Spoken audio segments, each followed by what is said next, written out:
Hello friends, I am Trambak Nayak. Welcome back to our channel Biniyog. আজকেও আমরা একটা নতুন স্টক নিয়ে আলোচনা করব। সেই স্টকটা ফান্ডামেন্টালি খুবই সলিড কোম্পানি এবং প্রাইস অনেকটা নেমে এসছে। তো এখানে একটা ভালো অপরচুনিটি মনে হচ্ছে, তো সে নিয়ে ডিসকাস করব। তার আগে আমি কিছুদিন আগে একটা ভিডিও বানিয়েছিলাম how to average in stocks. তো সেই ভিডিওটাতে আমাদেরই একজন ভিউয়ার একটা কমেন্ট করেছেন, তো সেই কমেন্টটা নিয়ে আজকে একটু ডিসকাশন করব। তো কমেন্ট আমরা দেখে নিই। লিখেছেন উনি যে ওলার অবস্থা খুব খারাপ, 152 টাকা বাই এখন 42 টাকা, কি করলে মেন টাকাটা ফিরে আসবে। প্রথমত বলি যে এই ধরনের আইপিও কেনার হুচুক এখান থেকে আমাদের বিরত থাকতে হবে। কেননা আইপিও যখনই আসে, কোম্পানির ভেতরে কি আছে সেটা একমাত্র যারা অ্যাঙ্কার ইনভেস্টর হয় তারাই শুধু জানে। বাদবাকি আমাদের মতো ছোট ইনভেস্টাররা কিন্তু আইপিওতে কোম্পানির ভেতরে কি আছে সেটা জানা আমাদের পক্ষে দুরূহ ব্যাপার। সেই জন্য আমি আমার নিজের ইনভেস্টমেন্ট বা ট্রেডিংয়ের ক্ষেত্রে আমি কখনোই আইপিও অ্যাপ্লাই করি না। আমি লাইফে একবারই আইপিও অ্যাপ্লাই করেছিলাম, তখন আমি অনেক ছোট ছিলাম, জানতামও না কিছু, তাও একজন বন্ধুর আর কি রেকমেন্ডেশনে। তো আমার লাইফে আমি দেখেছি যে যারা সাকসেসফুল ট্রেডার হয় বা ইনভেস্টার হয়, তারা কিন্তু কোনো বন্ধুর সাথে বা কারোর সাথে নিজের ট্রেড শেয়ার করে না। সবথেকে দুশ্মন বলতে গেলে আমাদের পাক্কে দোস্ত, যে আমার সবথেকে কাছের বন্ধু, সেই বলে আমি এই স্টক কিনেছি, ওই স্টক কিনেছি, তুমিও এই কেনো। তো এই ধরনের কথাবার্তা বা কোনো বিয়েবাড়িতে বা ফাংশানে আপনি যখনই যাবেন, আপনি যখনই বলবেন আমি এই এই স্টক আমার হোল্ডিং আছে, তখনই কোনো না কোনো বন্ধু বা কেউ আপনাকে অ্যাডভাইস দেবে, টিপস দেবে। তো এই বিভিন্ন রকম নয়েজ কিন্তু এগুলো ক্ষতি করে দেয়। তো আমি যবে থেকে রেগুলার রিগোরাস আমি পড়াশুনো করছি বা স্টক মার্কেটে কিছু সফলতা পেয়েছি, তারপর থেকে যারা স্টক মার্কেটের বড় বড় হস্তি যাদের আমি ফলো করেছি, তাদেরও দেখেছি তারা নিজস্ব পোর্টফোলিও কোনো দিন কারোর সাথে শেয়ার করে না। তো আমিও আপনাদের সাজেশন দেবো যে কারোর সাথে শেয়ার করা উচিত নয় নিজের পোর্টফোলিও, এবং নিজে রিসার্চ করা, এবং আপনার যদি কোনো অ্যাডভাইজার থাকে তার সাথেই কথাবার্তা বলা, তিনি যেমনভাবে গাইড করছেন তার অনুযায়ী কাজ করা। কেননা নিজের পোর্টফোলিও শেয়ার করে কোনো দিন কোনো বড় ইনভেস্টার হওয়া যায় না। তো যখনই এই আইপিও যখন আপনি বা আমরা কিনছি, তখন কিন্তু আমাদের অনেকটা আন্দাজে ঢিল মারার মতো, এটা অনেকটা হচ্ছে যে বিনা দেখকে শাদি করনা লাইক, আপনি মেয়েকেই দেখলেন না, আপনি তাকে বিয়েতে রাজি হয়ে গেলেন। আমার এক্সপিরিয়েন্সে আইপিও যদি কোনো ভালো আইপিও হয় তাহলে আপনি পাবেন না, আর খারাপ আইপিও হলে আপনার কাছে চলে আসবে এবং আপনি সাফার করবেন, যে প্রাইসে কিনেছেন সেই প্রাইসে ফেরত পাওয়ার জন্য। তো এই ধরনের যে ওলা এই ধরনের যে আইপিও, এগুলো আমি বলবো যে আপনারা কেন কেনেন। যদি আপনি একবার স্টাডি করেন, আমরা জাস্ট skinner.in একবার যাব, তো এখানে যদি আমরা ওলা ইলেকট্রিক মোবিলিটি এখানে টাইপ করি, তো এখানে দেখুন 15,700 কোটি টাকার মার্কেট ক্যাপ। তো রিটার্ন অন ইকুইটি -108%। যদি ফান্ডামেন্টাল দেখেন তো দেখুন সেলস কিভাবে ডাউন হচ্ছে। 2023-এ কোয়ার্টারলি সেলস 1243 আসছিল, এখন 690। নেট প্রফিট, প্রত্যেক কোয়ার্টারে কোম্পানি লস করছে। প্রফিট অ্যান্ড লস অ্যাকাউন্ট দেখুন, 199 কোটি টাকার লস 2021 সালে, তারপরে 2023 সালে 1472 কোটি টাকা, এখন লাস্ট ট্রেলিং 12 মান্থে 2280 কোটি টাকা। তাহলে এই ধরনের কোম্পানি কেনার কি মানে হয়?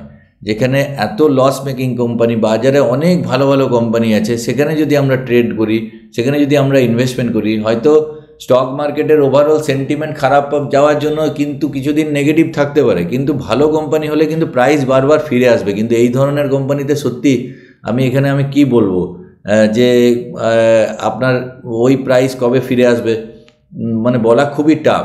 তো এই ধরনের কোম্পানিকে অ্যাভয়েড করতে হবে। এবার যদি আমরা দেখি যে আমরা কিভাবে কোম্পানি বাঁচবো, তাহলে সহজ উপায় হচ্ছে আমি যে পদ্ধতি ফলো করি, যে রিটার্ন অন ইকুইটি যদি 15%-এর ওপরে হয়, আর মার্কেট ক্যাপ মোটামুটি একটা দিয়ে দিলেন 10,000 crore ওপরে, ডেট টু ইকুইটি রেশিও 0.5, 0.5 মানে আপনার নিজের ক্ষেত্রে ধরুন যদি আপনার 5 কোটি টাকার ওয়েলথ থাকে মানে নেটওয়ার্থ থাকে, তাহলে কখনোই যেন আপনার 2.5 কোটি টাকার উপরে মানে ডেট মানে লোন যেন না যায়, তাহলে আপনি স্টেবল থাকবেন। আর লাস্ট ইয়ারে যদি একটা প্রফিট ভালো মেনটেন করে। তো আমি জাস্ট আপনাদের স্ক্রিনে নিয়ে আসছি, দেখুন এখানে আমি একটা দিয়েছি রিটার্ন অন ইকুইটি 15%-এর ওপরে, মার্কেট ক্যাপিটালাইজেশন 10,000 crore ওপরে, ডেট টু ইকুইটি রেশিও 0.50 নিচে, নেট প্রফিট 200 কোটি টাকার ওপরে। এবার যদি আমি এখানে রান দিস কোয়ারি করি তো এরকম প্রচুর স্টক চলে এলো, এগুলো কিন্তু আমি ওই প্যারামিটারে ছেঁকে নিলাম। এবার আমি জাস্ট আজকে যে স্টকটা নিয়ে আলোচনা করব সেই স্টকটার নাম হচ্ছে আজকে ডিক্সন টেকনোলজি। তো ডিক্সন টেকনোলজি অ্যাকচুয়ালি করে কি, ডিক্সন টেকনোলজি বিভিন্ন mobile, laptop, washing machine, refrigerator এবং কানের যেগুলো আমাদের ইয়ারফোন সেগুলোর পার্টস বা এগুলো সব ইকুইপমেন্টস তৈরি করে। আমরা যদি এর কোম্পানির প্রোফাইল দেখি তাহলে যদি বিজনেস দেখেন, দেখুন এখানে mobile phones, telecoms, display, washing machine, refrigerator, hearables, lighting solution and computing device. তো ব্যাপক বিস্তৃতি ডিক্সন টেকনোলজির। তো 1993-তে ইনকর্পোরেটেড হয়েছিল। তো এখন কারেন্ট মার্কেট ক্যাপ আছে 83,902 কোটি টাকা। এবার সবথেকে যেটা লক্ষণীয় বিষয় হচ্ছে প্রাইস টু আর্নিং রেশিও কিন্তু একদম অল টাইম ডাউনের কাছে, 68, এখানে মানে একদম 64-এর কাছে, যেটা অল টাইম হাই ছিল 212। তো কোয়ার্টারলি রেজাল্ট যদি দেখেন, দেখুন এখানে 746 কোটি টাকার নেট প্রফিট এসছে সেপ্টেম্বরে, জুনে এসেছিল 280 কোটি টাকা, মানে highest net profit. Profit and loss অ্যাকাউন্টে যদি দেখেন 2014-তে 14 কোটি টাকার নেট প্রফিট ছিল, 2024 সালে 10 বছর পরে 375 কোটি টাকা নেট প্রফিট, এখন নেট প্রফিট 1707 কোটি টাকা, মানে কোম্পানি সো সলিড। এবার যদি শেয়ার হোল্ডিং প্যাটার্নে আমি একটাই কনসার্ন দেখছিলাম যে প্রোমোটারের স্টেক কিন্তু খুবই কম আছে, 28.92%। মানে প্রোমোটার জেনারেলি যখনই 50%-এর নিচে কম মানে হয়ে যায় তখন প্রোমোটারের মানে অ্যাজ এ বোর্ডে সে অনেক কমে যায়, কোনো ড্রাস্টিক ডিসিশন নিতে পারে না বা কোনো ডাইনামিক ডিসিশন নিতে পারে না। এটাই একটা আমার যা মানে একটা ড্রব্যাক লাগছে। এফআইআইরা যথেষ্ট হোল্ডিং নিয়ে বসে আছে 21%, ডিআইআই 28%, পাবলিকের কাছে 21%। তো এবার যদি আমরা চার্ট খুলি ডিক্সন টেকনোলজির, তো যেটা ওপর থেকে প্রাইস এখানে এটা লাইফ টাইম হাই করেছিল 19,085, তো সেখান থেকে ডিক্সন টেকনোলজি কারেন্টলি এখন ট্রেড করছে প্রায় 27%। মানে আজকে যদি এখানে মার্কেট খোলা আছে, কিছুক্ষণ আগেই আরও ডাউনে ছিল, এখানে এই লো করেছিল 13,518, এখন 13,813-র কাছাকাছি ট্রেড করছে। তো আমি যদি নিজেও কিনবো ভাবছি, কিন্তু আমি একবারেই কিনবো না, আমি হয়তো 2-3টে রেঞ্জে কিনবো। হয়তো আজকে একটা কিনলাম, তারপরে আমি নেক্সট উইকে আর এক 2% কিনবো, আবার পরের মাসে একটা পোর্শন কিনবো। 3টের অ্যাভারেজে মোটামুটি আমি নিতে চাইছি। তো এখানে যদি ডবল বটমও করে, ম্যাক্সিমাম যদি এই রেঞ্জেও আসে, এখান থেকে আরও হয়তো যদি ফল হয় কোনো ক্ষেত্রে, তো এই রেঞ্জে আরও 10%-এর নিচে গিয়েও একটা জায়গা আসতে পারে। তো এখানে প্রথমে কিছু কিনে তারপরে একটু ওয়েট করে যাওয়া, যদি এখান থেকে প্রাইস ব্যাক করে তাহলে খুবই ভালো। এখান থেকে মোটামুটি আমাদের রিটার্নের অপরচুনিটি প্রায় 38% হবে। আর যদি এখান থেকে প্রাইস যদি আরও নিচে পড়ে, যদি আমাদের অ্যাভারেজ এখানেও একবার অ্যাভারেজ করতে পারি, তাহলে মাঝামাঝি রেঞ্জে যদি আমাদের প্রাইস অ্যাভারেজ এই বটমটা যেটা 2025-এর জুন মাসে হয়েছিল, এই জায়গাটাতেও যদি বটম পর্যন্ত আসে, হয়তো অ্যাভারেজ এলো, তাহলে এখান থেকেও যদি একটা মানে এইটাই যদি আমাদের অ্যাভারেজ প্রাইস হয়, বাইং প্রাইস হয়, তাহলে উপরে অল টাইম হাই গিয়ে যদি আমরা বিক্রি করি প্রায় 44%-এর গেইন আসছে। তো এই 44% গেইন আনতে গেলে মিনিমাম 1.5 বছর 2 বছর অপেক্ষা করতে হবে। তো সেন্টিমেন্ট এখন একটু খারাপ আছে বলেই এরকম ভালো স্টক এত নিচে পাওয়া যাচ্ছে। আমার মনে হয় ডেফিনেটলি এর উপরে চলেই যাবে। তো আমি এই চ্যানেলে আপনাদের শেখাতে থাকবো, আপনারা শিখতে থাকুন।